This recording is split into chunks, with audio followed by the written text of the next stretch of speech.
आजकल पेरेंट्स का बढ़ता हुआ मसला ये है कि जो उनके बच्चे हैं वो लिखना नहीं सीख पा रहे, उनको समझ नहीं आ रही कि इनको लिखना कैसे सिखाएं। तो हम इसलिए लिखना नहीं सिखा पा रहे बच्चों को क्योंकि हम लिखना ही उनको लेट एजेस में सिखाते हैं।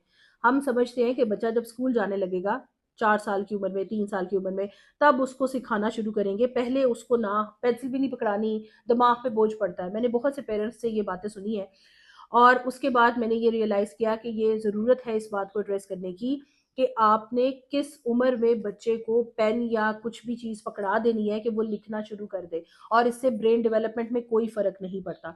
जो सबसे ज़रूरी बात ये है वो ये है कि आप बच्चे को ये वाला पेन ना पकड़ाएं।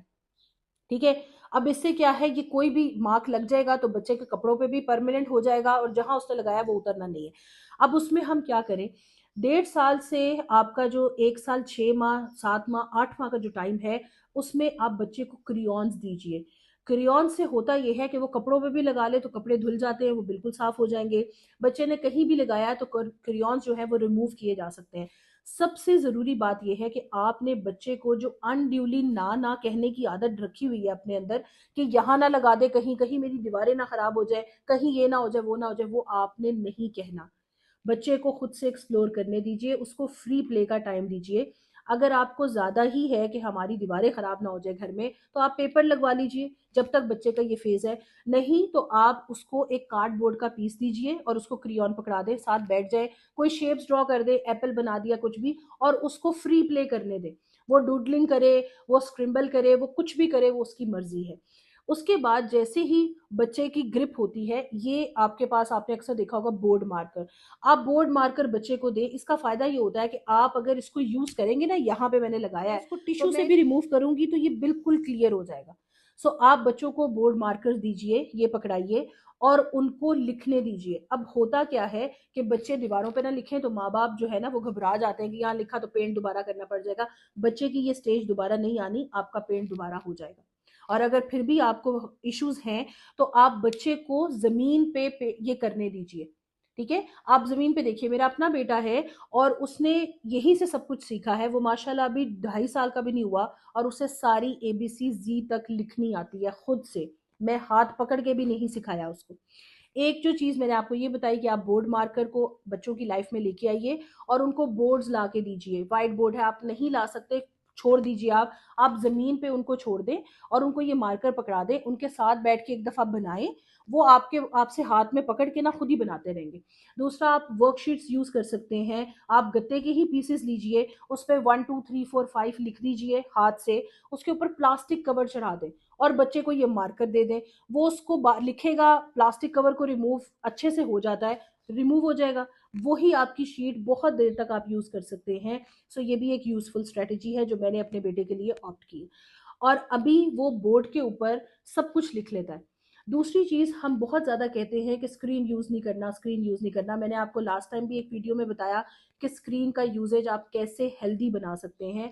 इसके साथ ही मैं एक और चीज ऐड करूंगी कि रादर दिन आप बच्चों को नर्सरी राइम्स के ऊपर लगा दें, आप उनको इंटरेक्टिव प्ले के ऊपर लेके आ सकते हैं।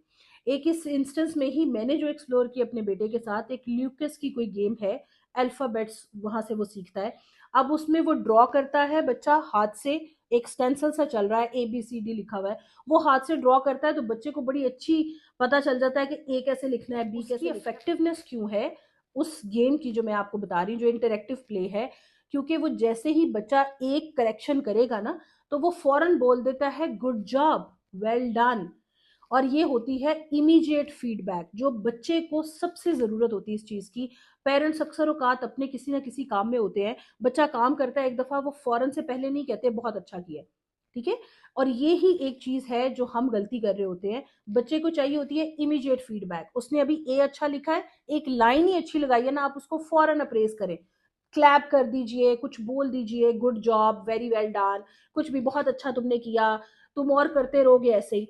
आप उसको जब अप्रेस करते रहेंगे तो वो बहुत अच्छा सीखेगा। और अगर आपको लग रहा है कि आज दिन के टाइम में आपके पास इतना टाइम स्पेस नहीं निकल रही, तो कोई बात नहीं, आप उसको वो प्ले गेम भी लगा के, आपके पास आईपैड है या कुछ है, डिवाइस बड़ी लीजिए, आपके लैपटॉप हो गए या आईपैड्स है, फोन्स पे ना बच्चों को लेके आए, क्योंकि अगर वो एक दफा फोन पकड़ने लग गए तो आपके भी फोन्स पकड़ेंगे और तोड़ देंगे। जो हमारे पेरेंट्स का सबसे बड़ा प्रॉब्लम है। सो आप डिवाइसेस पे उनको लेके जाइए जिसकी स्क्रीन बड़ी है, ताकि उसका ज़्यादा एक्सपोजर जो स्क्रीन का इफेक्ट है वो ना आए, और वो बड़ा अच्छे से आप देखेंगे वो सीख जाएगा। मेरे अपने बेटे ने ये सारी चीज़ें यहीं से सीखी हैं, और मैं अक्सर देखती हूँ कि वो अब मेरे से बात कर रहा हो तो मैं कोई काम अच्छा करूँ तो वो कहता है वेल डन मामी। सो ये आप खुद ही ऑब्जर्व करेंगे कि बड़ी जल्दी ये चीज़ें आ जाएंगी। और कोशिश कीजिए कि 2 से ढाई साल की उम्र में आप बच्चे को लिखने की तरफ ले आए। और छोटी छोटी, ये नहीं कि प्रॉपर वो लिखना शुरू कर दे, लेकिन उसको ये पेन पकड़ाना, पेन या क्रियॉन पकड़ाना, ये लाजमी उसकी प्रैक्टिस में रखिए। तो आप देखेंगे द मोमेंट वो स्कूल जाने लगेगा, तो आपकी जो ये प्रॉब्लम है पेरेंट्स की कि इसको पेंसिल नहीं पकड़नी आ रही, ये लिख नहीं पा रहा, ये हेल्प से भी नहीं लिख पा रहा, वो खुद से लिखना लिखना शुरू कर देगा, और वो बहुत देर पहले से लिख रहा है। और ये जो पेरेंट्स का एक हमारे यहाँ बर्निंग इश्यूज बना हुआ है कि बच्चा कैसे लिखेगा, हम कैसे सिखाएं, टीचर्स भी कंप्लेन कर रहे हैं कि इसको कुछ नहीं लिखना आता, वो आपका हल हो जाएगा। ऐसी ही और टिप्स के लिए आप मेरे चैनल को लाइक, सब्सक्राइब और शेयर कीजिए, और जो आपका फीडबैक है मुझे कमेंट सेक्शन में ज़रूर मेंशन कीजिएगा। Thank you so much.